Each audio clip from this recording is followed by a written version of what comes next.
지난 8월 15일은 우리 민족이 일제 압제에서 해방되어 자유를 얻은 광복 80주년이 되는 날입니다. 그날은 단순히 한 나라가 주권을 되찾은 사건이 아니라 수십 년 동안 신음하던 백성들이 자유의 빛을 맞이한 날이었습니다.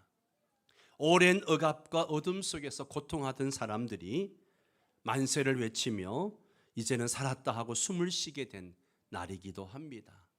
그러나 여러분, 광복이 완전한 자유를 의미하지는 않습니다. 정치적 자유는 주어졌지만 분단의 아픔과 전쟁 그리고 갈등은 여전히 우리 민족의 짐으로 남아 있습니다. 빛이 임했지만 어둠은 쉽게 물러가지 않습니다.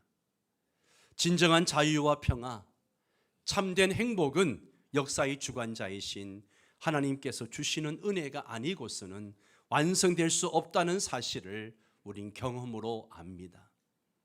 진정한 자유는 인간의 힘으로 정치적 해방으로만 얻어지는 것이 아닙니다. 참된 해방은 하나님의 아들 예수 그리스도께서 임하실 때 비로소 주어집니다. 오늘 우리가 기념하는 광복의 정신은 바로 우리 영혼과 가정 그리고 교회, 이 민족 위에 다시금 하나님의 나라가 임해야 한다는 갈망으로 이어져야 합니다. 오늘 본문에도 이와 유사한 장면이 등장합니다. 가다라 지방 사람들은 귀신 들린 자들의 압제 속에서 신음하고 있었습니다. 그들은 무덤 사이에 살아가면서 쇠사슬로도 묶을 수 없을 만큼 폭력적이고 그 지역 전체는 공포와 절망에 갇혀 있었습니다. 그것은 마치 영적인 식민지와도 같았고 사탄의 억압이 지배하는 그런 땅이기도 했습니다. 오늘 본문의 말씀을 보십시오. 등장하는 단어들이 무섭습니다. 무덤, 귀신 들림, 폭력, 공포, 돼지떼, 이방 땅. 이것은 복음의 빛과는 너무나 대조되는 어둠의 상징들이 가득한 장소, 바로 가다라 지방입니다. 이곳은 유대인들에게 있어서 철저히 밖에 있는 땅입니다. 율법적으로 부정한 땅입니다. 종교적으로는 이방인들의 우상 숭배와 혼합주의가 만연한 땅입니다. 말하자면 사람도 하나님도 피하고 싶은 저주받은 그런 곳입니다. 그런데 바로 그곳에 예수님께서 의도적으로 가십니다. 그분은 제자들과 함께 바다를 건너 가다라 지방으로 들어가십니다. 그리고 우리가 간과하지 말아야 할 사실이 하나 있습니다. 여러분, 예수님께서 이곳에 오시기 직전에 있었던 사건이 뭡니까? 바로 풍랑을 잠잠케 하신 사건입니다. 우리는 그 장면에서 바람과 바다를 꾸짖으시는 예수님의 권세에 경외심을 품게 됩니다. 그 장면은 창조주 하나님의 권세를 보여줍니다. 그리고 오늘 본문에서는 그 창조주의 권세를 가지신 예수님이 혼돈과 죽음, 사탄의 세력 한가운데로 지금 들어오십니다. 이는 단지 한 지역 방문이 아니라 하나님의 나라와 사탄의 나라가 충돌하는 바로 그 현장인 거죠. 사랑하는 여러분, 이것이 복음의 놀라운 본질입니다. 여러분, 하나님의 나라는 사람들이 가장 외면하고 가장 어두운 그 땅에 임하십니다. 예수님은 회당이나 궁전이 아니라 율법학자나 제사장이 아니라 귀신 들린 자가 있는 그 무덤 사이를 찾으십니다. 이것은 단지 한 사람을 고치는 이야기가 아니에요. 예수님 존재 자체가 그 땅에 하나님 나라가 임했다는 선언이며 그분의 발걸음 하나로 어둠의 영역이 무너지기 시작한 것입니다. 오늘날에도 많은 사람들이 하나님의 나라는 깨끗한 사람에게, 준비된 사람에게, 좀 더 종교적인 사람에게 임한다라고 생각을 합니다. 그러나 오늘 본문은 우리에게 정반대를 말해주고 있습니다. 하나님의 나라는 고통받는 자, 거절당한 자, 죄에 묶여있는 자에게 먼저 임합니다. 그리고 그 임하심은 조용하고 은밀하지만 동시에 폭풍처럼 강력하기도 합니다. 예수님께서 가다라 땅에 발을 들이시는 그 순간부터 이 지역은 더 이상 이전과 같은 땅이 아니에요. 귀신이 떨고 사람들이 술렁이고 마침내 복음의 씨앗이 뿌려지는 역사의 전환점이 됩니다. 오늘 이 본문은 우리에게 이렇게 묻습니다. 하나님의 나라는 지금 어디에 임하고 있는가? 그리고 또 한 가지 묻습니다. 당신은 하나님의 나라가 임하기를 정말로 원하는가? 아니면 그 나라가 가져올 변화가 두려운가? 라고 묻습니다. 그리스도께서 어둠의 땅에 발을 디디신 이 장면을 통해서 우리의 삶과 공동체에도 동일하게 임하시는 하나님의 나라를 다시 한번 깊이 묵상하게 되기를 소망합니다. 첫 번째는 하나님의 나라는 우리가 피하고 싶은 땅에 임합니다. 우리 한번 28절을 같이 읽겠습니다. 또 예수께서 건너편 가다라 지방에 가시니 귀신 들린 자 둘이 무덤 사이에서 나와 예수를 만나니 그들은 몹시 사나워 아무도 그 길로 지나갈 수 없을 지경이더라. 아멘. 이 사건 기록이 마가복음 5장과 누가복음 8장에도 동일하게 기록되어져 있습니다. 마가복음 5장에는 좀 더 구체적으로 이 말씀이 기록되어져 있습니다. 우리 한 절씩 교독하도록 하겠습니다. 예수께서 바다 건너편 그라사인의 지방에 이르러 배에서 나오심에 곧 더러운 귀신 들린 사람이 무덤 사이에서 나와 예수를 만나니라. 그 사람은 무덤 사이에 거처하는데 이제는 아무도 그를 쇠사슬로도 맬 수 없게 되었으니 이는 여러 번 고랑과 쇠사슬에 매였어도 쇠사슬을 끊고 고랑을 깨뜨렸음이로라. 그리하여 아무도 그를 제어할 힘이 없는지라. 같이 읽습니다. 밤낮 무덤 사이에서나 산에서나 늘 소리 지르며 돌로 자기의 몸을 해치고 있었더라. 예. 마태복음에는 가다라 지방이라고 했는데 마가와 누가는 그라사인의 지방이라고 표기하고 있습니다. 이거는 서로 상충되는 말이 아니라 이 가다라는 이 그라사인의 지방의 베레아 지역의 수도의 이름이고요. 일명 그라사라고도 일컬어집니다. 어쨌든 얼마나 난폭하고 괴력을 지녔는지 아무도 제어할 수 없는 상태다라고 성경은 말하고 있습니다. 쇠사슬로 묶어 놓아도 끊을 정도였습니다. 그는 자기 몸을 돌로 막 자해하면서 무덤에서 살고 있었습니다. 귀신 들린 사람은 그 힘이 굉장히 강합니다. 저는 귀신 들린 사람의 힘이 얼마나 센지 여러 번 경험을 했습니다. 제 고향이 용무산 기도원 바로 밑에 있었기 때문에 용무산 기도원에는 정신환자 수용소가 10개가 넘었습니다. 우리 마을에도 2-3개가 세워져 있었습니다. 그러니 늘 귀신 들린 사람들을 만나기도 합니다. 한 번은 추운 겨울 아침에 엄마가 아침밥을 하러 정지에 나갔습니다. 정지가 어디예요? 부엌입니다. 예. 집사람이 막 시집 와가지고 시골에 방문했을 때 이제 정지 가서 뭘 가져오라 그러니까 집사람이 몰라가지고 정지가 뭐냐고 와서 묻더라고요. 예. 어쨌든 엄마가 정지에 밥하러 나갔다가 막 비명 소리가 들렸습니다. 저희들은 강도가 들은 줄 알고 자다가 아버지와 형님이 일어나고 저도 막 달려나갔습니다. 엄마는 놀라서 바닥에 주저앉아가지고 막 손가락으로 아궁이를 가리키는 거예요. 아궁이를 보니까 세상에 사람의 발이 보이는 거예요. 발바닥이 보이는 거예요. 얼마나 놀랐는지 몰라요. 그런데 그 발이 막 움직입니다. 아버지와 형이 발을 잡아당겨도 나오질 않는 거예요. 할 수 없이 가마솥을 다 뜯어내고 그리고 아버지와 형 그 나까지 3명이 달라붙어서 발을 잡고 끄집어냈습니다. 겨울에 정신환자 수용소에서 도망쳐 나온 사람이에요. 겨울에 종종 이런 일이 우리 마을에 있었습니다. 아침에 일어나 보면 마루 위에 누가 누워 있고 운묵에 또 누가 시커먼 게 누워 있고 이런 일들이 종종 있습니다. 예. 이 사람도 겨울에 추우니까 아구개 속에 들어가 있었던 겁니다. 나중에 밥을 먹여서 보냈습니다마는 힘이 얼마나 센지요. 한두 명으로는 감당이 안 됩니다. 여러분, 귀신이 들어가면요, 귀신의 능력이 생기는 거예요. 지금 그라사 지방의 광인도 그렇습니다. 그가 왜 그렇게 되었습니까? 마가복음 5장 2절에 보니까 더러운 귀신 들린 사람이라고 표현하고 있고, 그리고 누가복음에는 한마디로 군대 귀신이 들어갔다라고 말합니다. 단순히 미친 것이 아니라 더러운 귀신이 들린 겁니다. 귀신 들렸다는 말은 더러운 영이 그 사람의 마음과 생각을 장악했다는 말이에요. 우리가 기억해야 할 것은요, 귀신은 가상적 존재가 아니라 실제하는 그런 영적 존재라는 것입니다. 귀신은 우리나라 사람들이 생각하듯이 죽은 사람의 혼령이 아닙니다. 귀신은 타락한 천사들입니다.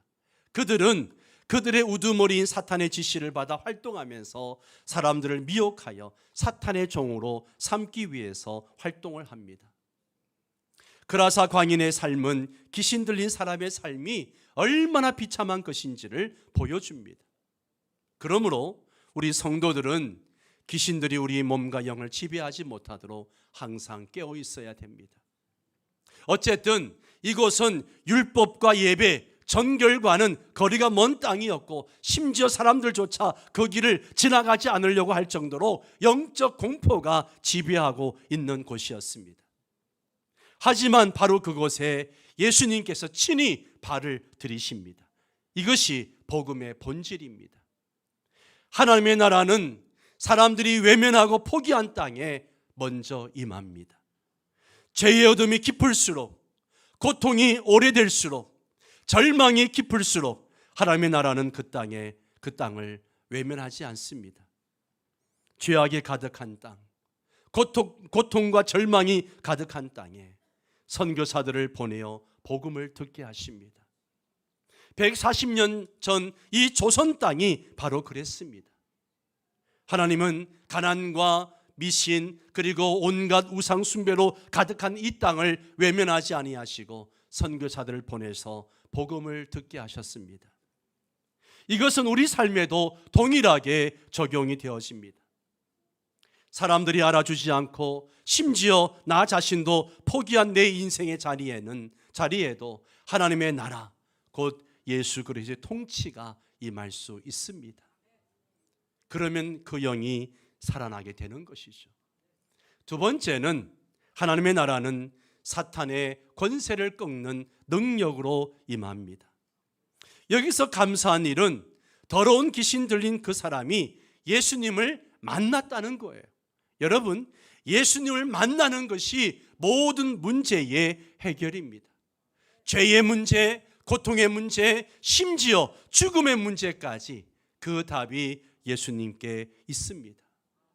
그라사 광인의 고통은 예수님을 만남으로 해결되었습니다. 여러분, 이 아침에 예수님의 능력의 예수님을 만나시기를 축복합니다. 예수님께 모든 인생의 답이 있습니다. 우리가 전도하려고 하는 목적이 무엇입니까? 왜 우리가 가족을 전도하려고 애를 씁니까? 그 영혼이 예수님을 만나야 구원을 받을 수 있기 때문입니다. 영적인 구원뿐만 아니라 육적인 구원도 얻습니다. 인생의 모든 문제의 해답이 예수님께 있는 것입니다. 그러나 반대로 귀신의 입장에서 보면 만나지 말아야 할 분을 만난 거예요. 그래서 예수님 앞에서 와서 절하면서 이렇게 부탁합니다. 29절 말씀을 함께 읽습니다. 이에 그들이 소리질러 이르되 하나님의 아들이여 우리가 당신과 무슨 상관이 있나이까? 때가 이르기 전에 우리를 괴롭게 하려고 여기 오셨나이까?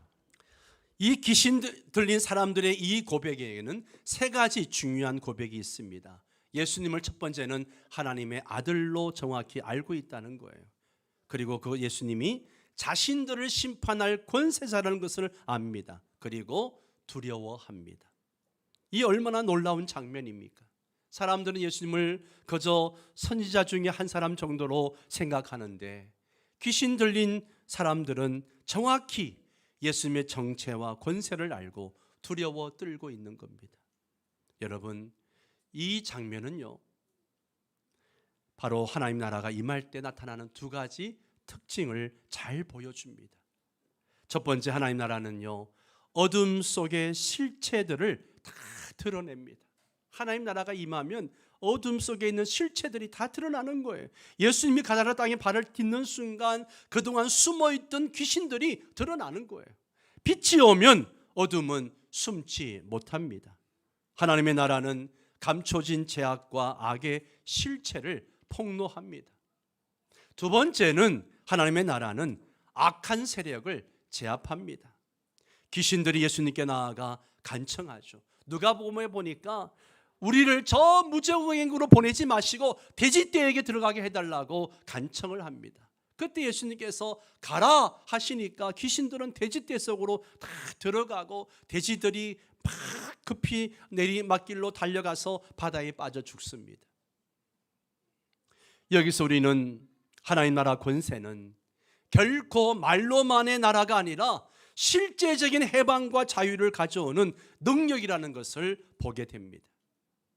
귀신 들린 자들은 회복되었고 그 땅에서 사탄의 권세는 무너졌으며 그 지역에 오랜 세월 내려온 공포와 속박은 풀려났습니다. 하나님의 나라는 자유의 복음입니다. 사탄의 사슬을 끊고 포로된 자를 자유케 하며 눌린 자를 풀어주는 능력입니다. 귀신의 요청에 예수님의 반응은 어떻습니까? 피하지 않으셨습니다. 마가복음 5장 8절에 보면 이렇게 말씀하십니다. 예수께서 이미 그에게 이르시기를 더러운 귀신아 그 사람에게서 나오라 하셨습니다. 이것은 중요한 의미가 있습니다. 본문에 의하면 귀신 들린 사람은 아무도 돌보지 않았어요. 가족들도 이 사람을 버렸고요, 동네 사람들도 그를 버렸습니다. 그냥 쇠사슬로 묶고 고랑으로 채워서 무덤으로 내쫓아버린 거예요. 그것만이 아니라 이 사람 자신도 스스로를 포기했습니다. 늘 자기 몸을 자해하고 그렇게 상하게 합니다. 자, 보십시오. 세상의 그 어떤 사람도 아무도 이 사람을 도와주지 않습니다. 아니, 아무 도움을 줄 수가 없는 거예요. 그러나 모든 사람이 포기했지만 예수님은 포기하지 않으셨습니다. 피하지 않으셨어요. 그 사람을 불쌍히 여기셨습니다. 아주 적극적으로 그를 지배하고 있는 귀신을 쫓아내셨어요. 여기에 영적인 교훈이 있습니다. 하나님은 하나님을 떠난 죄인을 절대로 포기하지 않으신다는 겁니다. 사탄의 노예로 사로잡혀 사는 인간들을 불쌍히 여기셨습니다. 그래서 하나님께서는 예수님을 이 땅에 구원자로 보내주셨습니다. 이 땅에 오신 예수님은 아버지의 마음을 가지고 사람들을 대신해서 십자가에 죽으셨습니다. 그래서 로마서 5장 8절에서는 아버지의 사랑을 이렇게 표현하고 있습니다. 함께 읽습니다. 우리가 아직 죄인 되었을 때에 그리스도께서 우리를 위하여 죽으심으로 하나님께서 우리에 대한 자기 사랑을 확정하셨느니라. 아멘. 우리가 아직 죄인 되었을 때, 더 나아가서 10절에는 하나님과 원수 되었을 때라고 표현합니다. 그때 하나님께서 우리를 사랑하셔서 자기 아들을 십자가에 내어주심으로 당신의 사랑을 확정하셨다라고 이야기합니다. 우리를 버리지 아니하시고 독생자 예수님을 주심으로 자신의 몸을 아끼지 아니하시고 죽기까지 사랑해 주신 그 주님의 사랑을 체험하시는 저와 여러분 되시기를 바랍니다. 세 번째는요, 하나님의 나라는 불편과 거절 속에서도 씨앗을 남긴다는 거죠. 33절, 34절을 함께 읽습니다. 치던 자들이 달아나 시내에 들어가 이 모든 일과 귀신 들린 자의 일을 고하니 온 시내가 예수를 만나려고 나가서 보고 그 지방에서 떠나시기를 간구하더라. 아멘, 아멘. 기적이 일어났습니다. 수년 동안 혹은 수십 년 동안 무덤을 거처로 삼고 쇠사슬로도 결박할 수 없었던 귀신 들린 자를 그 귀신 들린 자가 고침을 받은 거예요. 마가복음 5장과 누가복음 8장에 따르면 그 사람은 옷을 입고 정신이 온전하여 예수의 발치에 앉아 있었다라고 표현하고 있습니다. 놀라운 회복의 장면이죠. 사탄의 권세 아래 신음하던 한 인생이 이제는 하나님의 아들의 발 앞에 평안과 질서를 누리고 있는 것입니다. 이 기적은요, 한 영혼만의 회복이 아닙니다. 마을 사람들에게는 수년간 그 공포의 대상이 사라졌고 영적 어둠이 지배하던 지역에서 하나님의 통치가 선포되었습니다. 이것은 단지 귀신이 쫓겨난 사건이 아니라 하나님의 나라가 그 땅에 도래했다는 선언이기도 합니다. 그런데요, 이 회복 앞에서 마을 사람들의 반응을 보십시오. 너무나 낯설고 충격적입니다. 그들은 기뻐하지 않습니다. 감격하지 않아요. 오히려 예수님께 떠나달라고 요청을 합니다. 왜일까요? 이유는 분명합니다. 복음은요, 기존 질서에 불편을 주기 때문입니다. 예수님이 이곳에 오신 후에 수천 마리의 돼지떼가 바다에 빠져 몰사했습니다. 마태는 큰 돼지떼라고만 묘사했지만 마가복음에는 그 수를 2,000마리로 구체적으로 기록하고 있습니다. 돼지는 이방인들에게 중요한 경제 자산이었습니다. 귀신 들린 자 한 사람의 회복을 위해 치러진 이 경제적 손해는 지역 주민들에게 엄청난 충격을 주었습니다. 이 장면은 복음이 가져오는 불편함을 여실히 보여주는 장면입니다. 하나님의 나라는요, 반드시 우리 삶에 내가 가진 가치와 우선순위와 내가 가진 생각들과 항상 충돌합니다. 예수 믿기 전에는 내가 스스럼 없이 행해던 모든 일들이 예수를 믿기 시작하면 그것들이 불편함으로 다가오기 시작합니다. 예수님은 단지 한 개인의 문제를 해결해 주시는 심리치료사가 아니에요. 그분은 통치자로 오셨고 그 통치 앞에서는 우리의 가치관, 우리의 재정관, 우리의 인간관계, 시간 사용까지 다시 다 모두 배치되어져야 합니다. 여러분이 예수를 진정으로 만났다면 이러한 불편함이 반드시 있어야 합니다. 예수를 믿으면서도 여전히 세상 속에 살던 그 모습 그대로 사는데도 아무 불편함이 없다. 예수 믿는 게 아니에요. 예수 믿는 것은요, 반드시 내가 가진 가치관, 재정관, 인간관계, 시간 사용까지 다 충돌이 되어집니다. 한 예로 주일날 반드시 우린 주일 성수를 해야 됩니다. 그런데 예수 믿기 전에는 내 마음대로 살았어요. 예수 믿고 나니까 주일날 가야 돼요. 시간을 내야 됩니다. 예배를 드려야 돼요. 충돌이 되죠. 11조 마찬가지예요. 11조 헌금을 드려야 됩니다. 충돌이 이루어집니다. 우선순위 충돌이 되어집니다.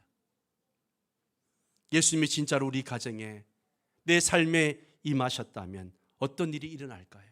때로는 돼지떼처럼 내가 소중히 여기던 이익이 무너질 수도 있습니다. 타협하면서 유지하던 질서가 흔들릴 수도 있습니다. 그러나 그 모든 것보다 중요한 것은 한 생명이 온전히 회복되었다는 사실입니다. 마을 사람들은 이 영적 회복의 놀라운 역사를 보았음에도 불구하고 자신들의 불편과 손실을 더 크게 여겼습니다. 결국 그들은 이렇게 요청합니다. 제발 이 땅을 떠나 주십시오. 거부하는 것이요. 두 번째로요, 사람들은 종종 은혜보다도 평안함을 선택을 합니다. 은혜보다는 평안함을 선택해요. 이 장면은요, 매우 상징적입니다. 한편에는요, 귀신 들렸던 자가 고침을 받고 예수님 발 앞에 앉아 있습니다. 다른 편에서는 귀신 들리지는 않았지만 예수님을 거절하는 자들이 있어요. 여러분, 누가 더 자유로운 사람입니까? 누가 진정한 소망을 붙든 사람입니까? 한번 생각해 보십시오. 예수님은요, 그들의 요청 앞에 억지로 남아 있지 않습니다. 주님은 강권하여 다가오시지 않으시며 사람들의 자발적인 영접을 기다리십니다. 그래서 예수님이 떠나가십니다. 그러나 예수님은 그 땅을 완전히 포기하지 않으셨어요. 마가복음 5장 19절에 보면 고침받은 자가 예수님을 따르려고 하니까 예수님이 이렇게 말씀하십니다. 함께 5장 19절을 읽습니다. 허락하지 아니하시고 그에게 이르시되 집으로 돌아가 주께서 네게 어떻게 큰 일을 행하사 너를 불쌍히 여기신 것을 네 가족에게 알리라. 아멘. 예수님은 한 사람을 남기십니다. 하나님의 나라의 씨앗, 복음의 증인으로 남기십니다. 이 사람은 자신이 경험한 구원을 증거하며 대가볼리라고 하는 것은 한 지역을 얘기하는 거예요. 10개 도시 지역을 대가볼리 지방이라고 이야기합니다. 그 대가볼리 지방에 복음을 전합니다. 나중에 마가복음 7장에 가보면 예수님께서 다시 이 대가볼리 지방에 방문했을 때에 그때 이전보다 더 많은 수많은 무리가 예수님을 환영하고 몰려오는 장면이 나옵니다. 왜 그랬을까요? 바로 이 귀신 들렸던 두 사람이 고침을 받고 그 대가볼리 지역을 다니면서 주께서 행하신 일들을 증거하기 시작했기 때문에 그렇습니다. 하나님의 나라는 때때로 거절당합니다. 그러나 그 거절 속에서도 씨앗을 남깁니다. 사람들은 예수님을 거부할 수 있지만 그분이 변화시킨 한 사람의 삶은 거부할 수 없습니다. 그 한 사람이 복음의 증거가 되고 그 한 사람이 통로가 되어서 하나님의 나라는 조용히 그러나 확실하게 그 땅을 변화시킵니다. 사랑하는 여러분, 오늘 이 장면은 우리가 처한 세상의 영적 현실과 매우 닮아 있습니다. 우리는 예수님의 능력도 알고 그분이 행하신 은혜도 압니다. 하지만 때로는 그 은혜가 가져올 불편함이 두려워서 예수님께 조금만 멀리 계십시오. 베드로처럼 아주 멀찍이 주님을 따르려고 하고 있지는 않습니까? 그냥 적당히 너무 깊이 들어가지 않고 적당히 하나님을 예배하고 그냥 주일날 교회 한번 갔다 오고 나머지 6일은 내 마음대로 살고 싶은 그런 마음이 있지 않습니까? 복음은 반드시 기존 질서를 흔듭니다. 그러나 그것은 파괴를 위한 흔들림이 아니라 회복을 위한 개입입니다. 하나님의 나라는 오늘도 거절당할 수 있어요. 그러나 거절당한 예수님은 항상 한 사람을 남기십니다. 그리고 그 한 사람을 통해서 땅을 다시 일으키십니다. 우리는 어떤 사람이 되어야 할까요? 대지를 잃은 것을 아까워하며 예수님을 떠나보내는 사람입니까? 아니면 예수님의 발 앞에 앉아 은혜를 누리고 그 복음을 전하려고 떠나는 그런 사람입니까? 말씀을 맺겠습니다. 사랑하는 성도 여러분, 오늘 우리는 마태복음 8장에 한 사건을 통해서 하나님 나라가 어떤 방식으로 어떤 곳에 어떤 사람에게 임하는지를 살펴보았습니다. 이 말씀은 단지 고대 팔레스타인 한 지역에 벌써 벌어진 이색적인 기적 이야기가 아니에요. 오늘 이 시대를 살아가는 우리에게도 동일하게 임하고 계시는 하나님 나라의 실제적인 선언입니다. 첫 번째는요, 하나님의 나라는 여전히 어두운 땅에 임하고 계십니다.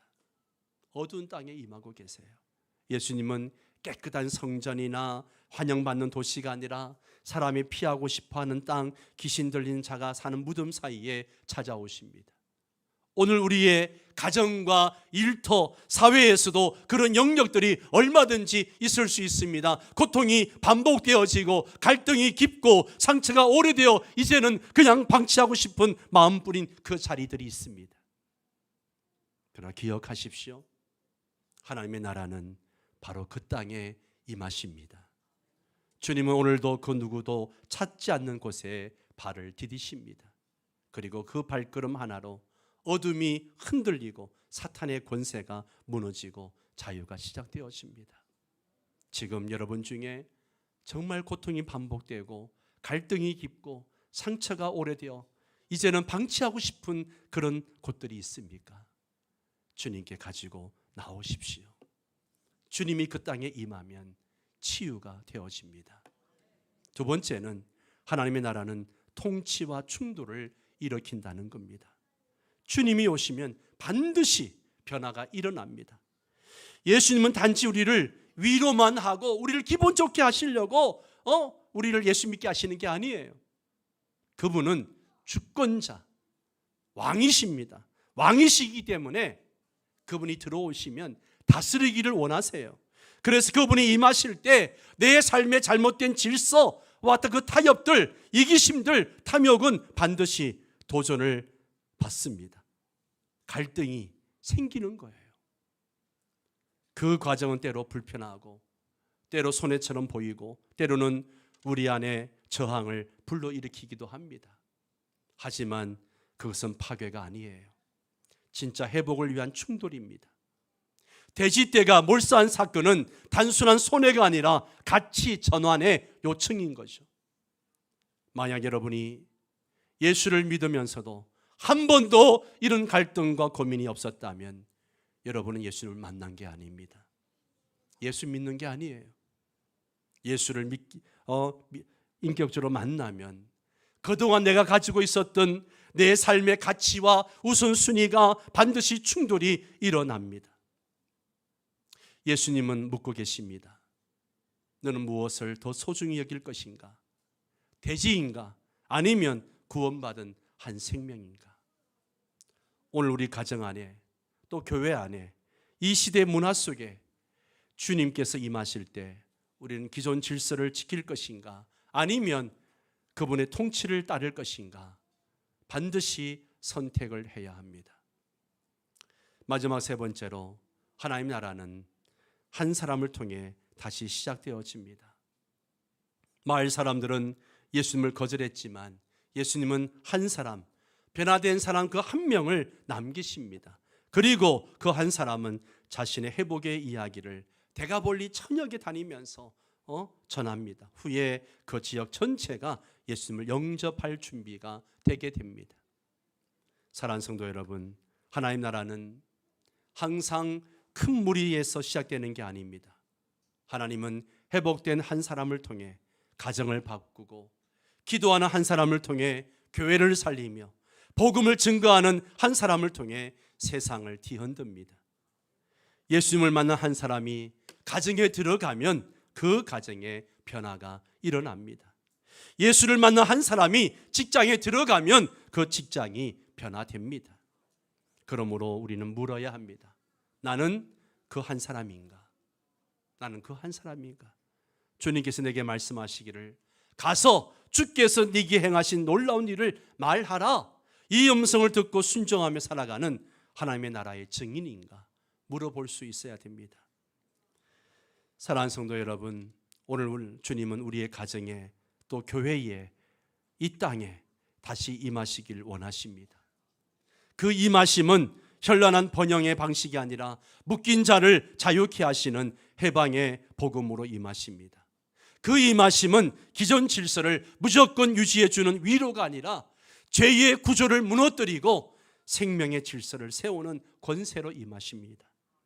그 임하심은 모두가 환영받지 않을 수도 있지만 한 사람의 인생을 통해 반드시 다음 세대를 준비하게 하십니다. 여러분, 우리 가정에 하나님 나라가 임하게 하십시오. 용서 못한 자리, 소통이 단절된 자리에 예수의 이름으로 다가가시기 바랍니다. 우리 교회에 하나님 나라가 임하게 하십시오. 잃어버린 한 영혼을 위한 사역에 부담스럽고 불편하지만 복음을 위한 도전에 다시 한번 헌신하시기 바랍니다. 이제 곧 행복한 만남 전도 축제가 시작되어집니다. 하나님 나라가 이 땅 가운데 임하게 해야 됩니다. 그리고 이 도시와 세상 한가운데서 하나님 나라의 증인으로 서시기 바랍니다. 예수님께서 한 발자국만 들어오셔도 그 땅은 더 이상 예전의 땅이 아니에요. 그 땅은 하나님의 나라가 됩니다. 우리 모두가 내가 밟는 모든 땅이 하나님 나라가 되도록 우리가 쓰임받게 되기를 주의 이름으로 축원합니다. 다 함께 일어나셔서 아무도 예배하지 않는 찬양하도록 하겠습니다.